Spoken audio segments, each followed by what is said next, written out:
اور جب خدا کی دی ہوئی اتھارٹی کو آدم و حوا نے گنوا دیا تو اس کے بدلے میں آدم و حوا کو کیا ملا؟ موت ملی، بیماری ملی، دکھ، درد، تکلیفیں، خون، پسینہ، یہ سب کچھ اس کو ملا۔ اور آج آپ سے میرا سوال ہے کہ اگر باغ عدن کے اندر آپ آدم کی جگہ پر ہوتے تو اس وقت آپ کیا کرتے؟ اگر آج ہمارے لیے گناہ پر غالب آنا مشکل ہے، بعض اوقات ہم سوچتے ہیں کہ اگر باغ عدن میں ہم ہوتے تو شاید ہم پھل نہ کھاتے، لیکن اگر آج آپ یہاں پر موجود ہیں، آپ کے لیے ایک چھوٹا سا جھوٹ بولنا مشکل ہے تو آدم کے لیے کتنا وہ گناہ کرنا مشکل تھا یا آسان تھا۔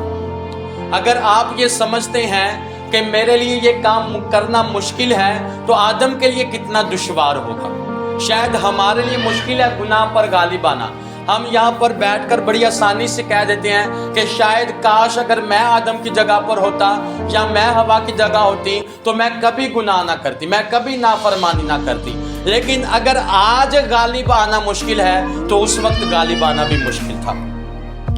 اور اس اتھارٹی کو جو آدم و حوا نے لوز کیا کہ پہلے جانور اس کے پاس آتے، ہو سکتا ہے آدم اور حوا ان جانوروں سے گفتگو بھی کرتے، ان سے باتیں بھی کرتے۔ سانپ بولتا تھا نا، جب سانپ نے حوا کو بہکایا تو سانپ گفتگو کرتا تھا۔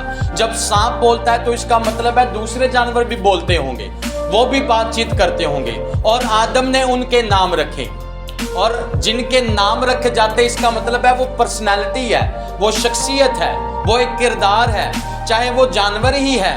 لیکن جب آدم نے ان کے نام رکھے تو اس کا مطلب ہے خدا آدم ان کو نام لے کر بلاتا تھا۔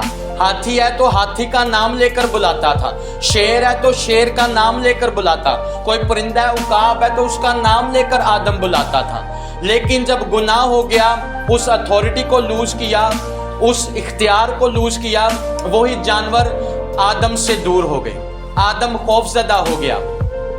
اب اس اتھارٹی کو واپس کیسے لیا جا سکتا ہے؟ کیسے ہم اس اختیار کو واپس لے سکتے ہیں؟